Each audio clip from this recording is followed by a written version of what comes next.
case you guys didn't know what's inside, there's tea. Now, what I did is because this is actually too small to fit into my Keurig, I mean, too big to go into my Keurig machine, I put tea inside of this jar. I brewed it in there. And then after I brewed it in there, I decided to just pour it into this little honey jar. And what I'm going to do is when this thing completely melts, so I do have a little knife here, and even though it's kind of rock hard, I don't know if you guys can tell, I'm hoping that within a few minutes this thing will just completely dissolve. If not, I'm going to do another round of it. And that way I get all the honey out. And yeah, so you're probably thinking this is going to be really too sweet. Don't worry about it, because afterwards I'm going to repot it into this thing, which is a jar using a funnel. So I hope that this is helpful to you guys, and I don't know why I'm having such bad glare. I just wiped my screen earlier. Oh, I just wiped it like right before I did the stream, and it's glaring like crazy. Come on. Why are you glaring? Maybe I didn't wipe it good enough. Okay, so there we go. So that is it. Oh my goodness, the quality is so much better now. And yeah, so make sure you have your honey jar, and don't just toss it away, because if you already paid for it, you might as well use it all up. And it's a good way to get like some honey lemon tea as well. I don't know exactly how you would get this out if this was a plastic, because if you put hot water into the plastic, of course it's going to melt, right? So I would say that your only option would just be scrape as much as you can. Alternatively, what you could do is, imagine if this is a honey jar. You could just put it upside down and then see if everything kind of like drops out, and then squeeze as much as you can. Because I know sometimes people have those squeezy jars. So for sure, when this is done, I'm going to be putting hot water in here and making some honey tea. So this is going to turn into iced tea. I already have the honey in there. There was quite a bit of like chunky honey inside of there.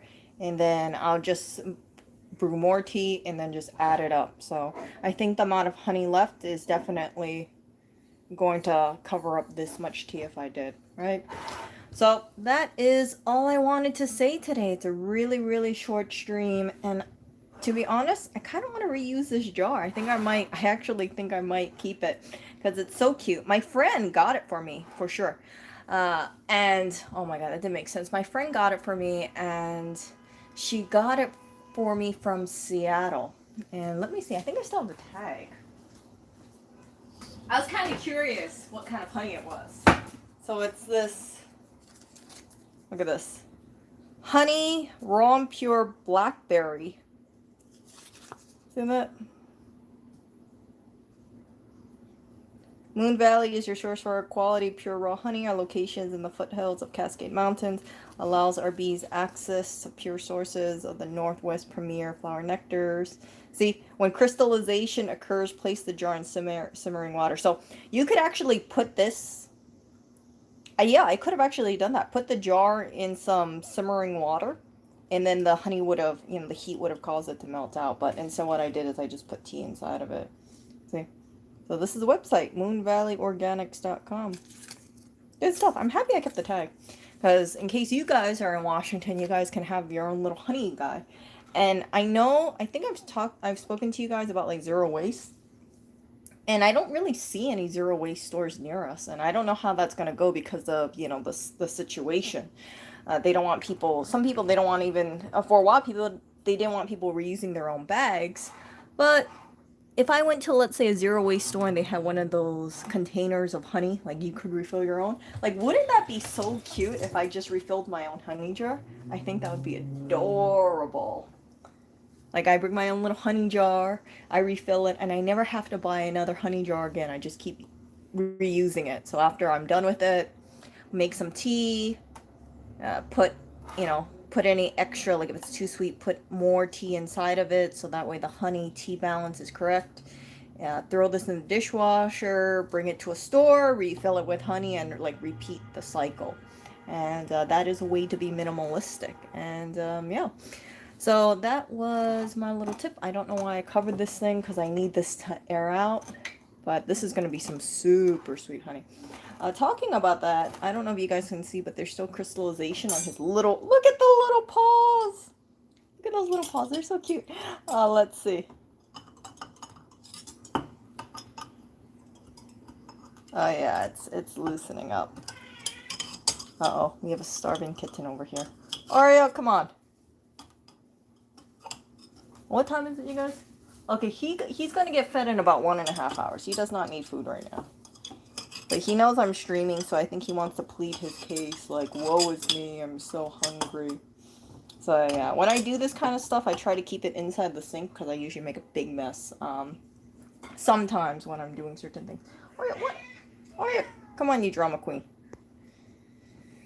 So let's see over here. Really quickly. Okay, so Pierre says that if the water's not too hot, you could be okay in plastic. My only problem with plastic is I'm afraid it's going to leach out somewhere, right? And you don't want the plastic leaching out some chemicals, or worse, it warps. So you put the heat in there, you put like hot water, and then the plastic starts getting all soft, and it's like, ugh.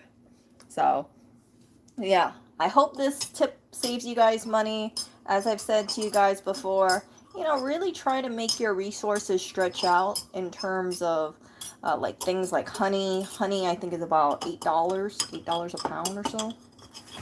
And I won't be surprised if it actually went up in price. This little jar that I got from Trader Joe's, Hawaiian macadamia nut blossom multifloral honey. Look at that.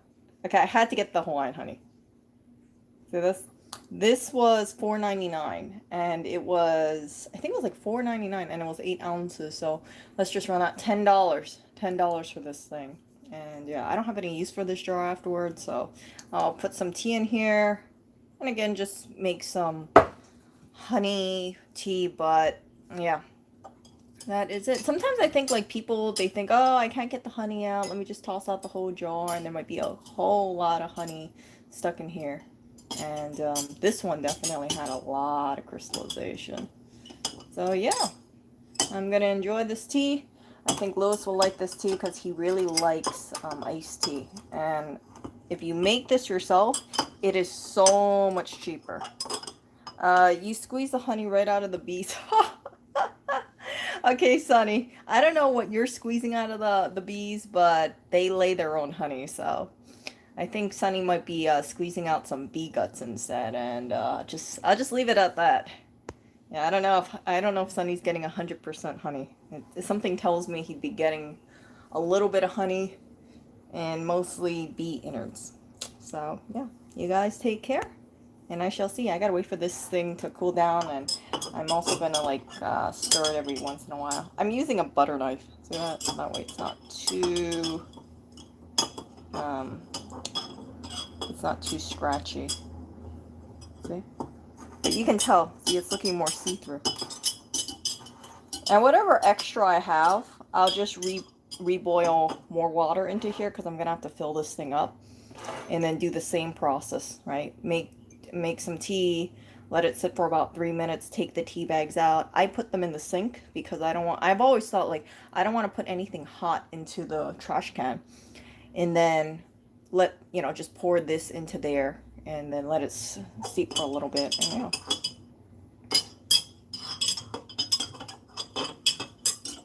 think that's pretty good.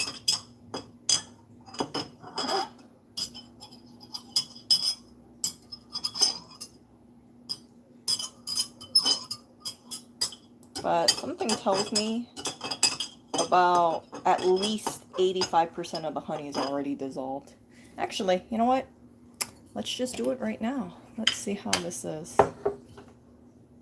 There's something over here. See how my honey thing goes. Ooh, tea leaves. Dang, but I got all the tea leaves out. Guess not. Okay. So usually it's a little warm, but I think it's okay in here. Let's see.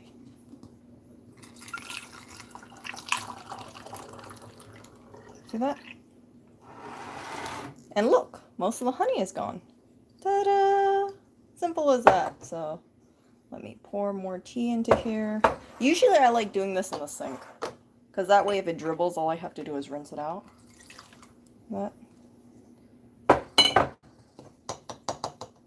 so yeah, if you do this inside of your kitchen sink, it's so much better. And yeah. Is this tea hot enough? Let's see.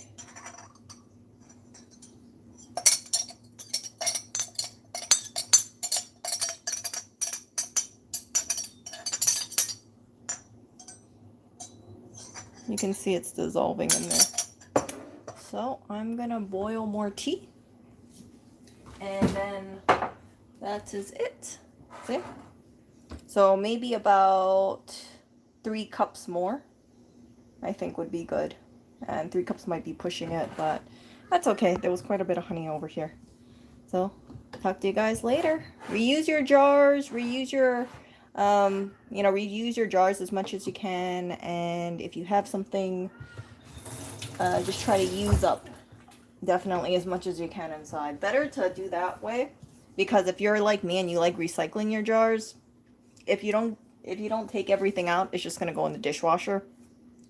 And sometimes the dishwasher doesn't clean everything out. I would not assume the dishwasher will be able to break down all that crystallized container. And yeah, what's the point here? I mean, you can't really store honey water beyond a few days. Oh, this is actually just to drink as tea.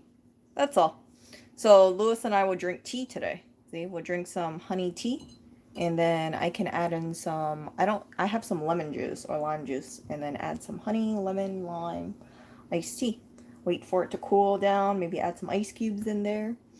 And yeah, that's the whole point of it. It's just like, I don't think tea is really good to store beyond 1 day, because I notice like if tea gets too old, you can kind of taste the tea changing.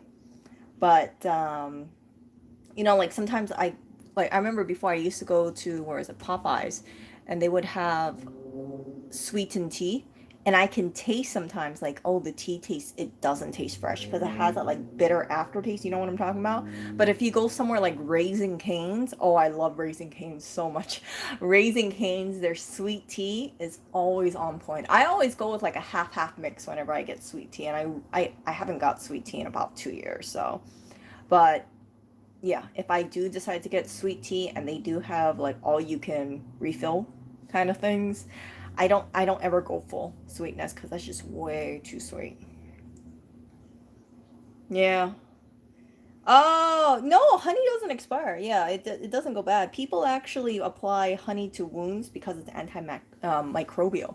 So you can store honey for the next 100 years, 200 years, and it'll be fine.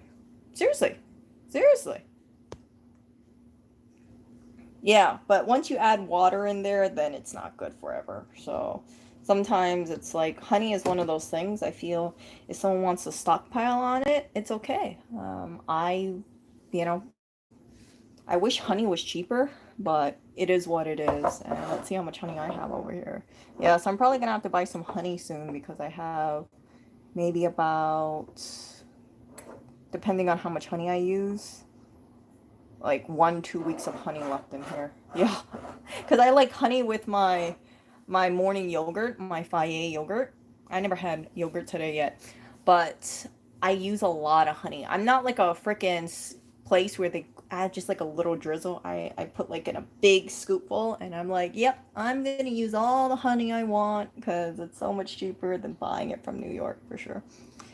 Yeah, let's say you don't want to wish honey was cheaper. I like getting honey that's product of the US. I don't like getting honey, of course, that's from China. I do know that some honey is cut, and I always try to make sure that the honey I try to get raw honey. See that? Raw honey. So I know Costco, for instance, they used to sell this, I think, honey from Brazil or South America. I can't remember what it was, but I thought it was legit, and I don't know if it was, but it was some tasty stuff. I think I still have like a big jar in Hawaii, but yeah, it's when I went to Costco, if it's on sale, I'm like, ooh, I'll buy the honey. I don't care if I store it for the next 20 years, which I won't do, but if I did, at least I got it on sale from Costco. Kind of gives you a little insight. It's Yeah, Brazil, locally, you won't have to get allergies. Really? I did not know that, Sunny. If you get honey locally, you won't get allergies during allergy season. No, I don't know about that though, because I used to have local honey in Hawaii and I got allergies some days. Maybe it's just me, who knows? But I think sometimes the bees only like certain flowers, they don't go to all the flowers, right? Oh, I didn't know that. From China. Yeah, I guess USA is the way to go, or support, of course, your local beekeeper.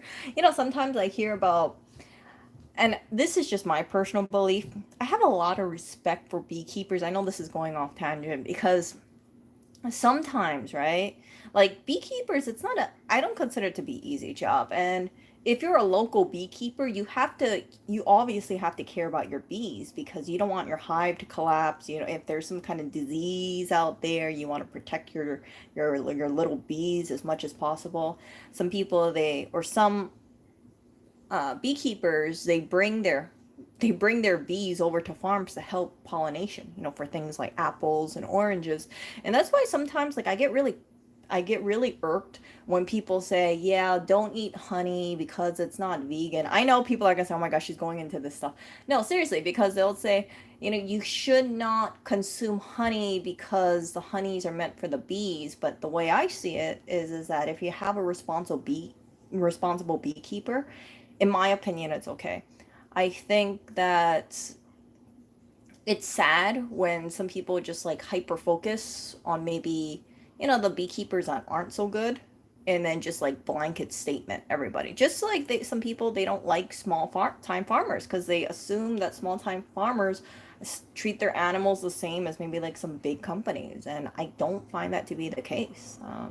I don't think all farmers or all beekeepers are, you know try to hurt their animals or their bees just to make a dollar. I think that there are people out there with a heart, and they're not violent people, so it's not like they're gonna take pleasure from harming their bees and stuff like that. So that's just my take. I remember in Hawaii there was this thing called KCC Farmers Market, and I think they had, maybe it was there, maybe it was somewhere else, but they said that they invited people to talk to a beekeeper. And I remember I saw a few of them, and they just look like regular people. They look like they're kind of, I don't want to say environmentalists, but you can kind of tell. They look like they really do enjoy beekeeping, and they don't look like the kind of person where they're trying to cause harm to their bees. Does that make sense? So yeah, I when I think about that kind of stuff, and I see this push for people saying like, don't have honey, instead have something like maple syrup instead, or instead of honey have something else, or agave. And you hear about agave and they say that I think these bats are starving to death, something like that, because there's over harvest of agave. It's like, okay, well, and then they also say I think agave raises your blood glucose level higher than honey, something like that. I can't remember, but it was. I read something about agave that I thought I don't really want to consume agave, so that's why I just stick with honey. And yeah, that's my preferred natural sweetener for things instead of like a sugar syrup. But yeah, let's see. Beekeeper industry sucks. They mistreat bees. Moving bees hundreds of miles is bad for the bees. But you know what the thing is? The bees are needed for pollination, right? So, I mean, if you can say like, don't bring the bees in, but we would have a fraction of the stuff that we have in the supermarket if we didn't have bees. True story. This is completely legit, you guys. Like, you can look it up. If you guys don't want to support the beekeeper industries or the bee industry, then you be prepared to eat a lot less fruit for sure.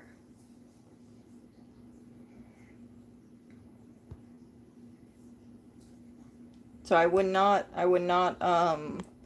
don't like this whole thing where it's like hyper focusing on this kind of stuff with bees and not seeing the bigger picture. Like, okay, if you don't have honey, you better refuse to eat apples. You better refuse to eat a lot of oranges. Like, you better refuse to eat a lot of stuff in that supermarket, because at the end of the day, you could say the bees are getting, overworked or exploited so that people can have the luxury of having an orange. But from what I find, it's almost like, okay, I'm going to hyper focus on the honey, but I'm not going to focus on what the bees do. Honey is a byproduct of it. So, yeah. But yeah, I do really believe in sustainable ways of or treating your bees right, and I think really local beekeepers are the way to go. I remember before, like years ago, I was looking into, like, I'm talking about when I was in my early 20s. I kind of thought to myself, oh, maybe one day I want to have some bees and raise bees and see how that is. But then I thought to myself, I said, oh, I don't know. Like, I heard some bees are really friendly, so they're not going to they're not going to sting you unless they feel threatened. Like bees, they'll bump into you to feel you out, but they're not going to sting you, because if they sting you, they die, right? You got to worry and think about the African honeybees, but the typical honeybee, like the American honeybee, like they're pretty friendly from what I hear. So yeah, but I thought about it. I was like, oh, I don't know. I don't know about beekeeping. I'm just kind of thinking like, oh, well, what if something happens and then I piss off the bees? But yeah, I have a lot of respect for local beekeepers for sure. I think they're really good people, and then sometimes they're very transparent about their process, and then sometimes they'll say, "Oh yeah, we try to filter as much as we can, but sometimes you'll have like extra little bits in there, but yeah, whatever." Yeah. Yeah. Yeah, I don't think they would harm me, but still, I just don't. I'll leave it to the professionals. I'll leave it to the people who are more willing. I'm just at the end of the day, I'm just kind of worried that maybe I'll get stung by a bee. Like, not one bee, like several bees. I've got stung by a bee before, and that wasn't that bad, but several bees, yeah. But it would be really good for fruit bearing plants, that's for sure. Okay, let's look at this, see how this is. Ta-da! It's clear. Yeah, see? Ta-da! So that is it.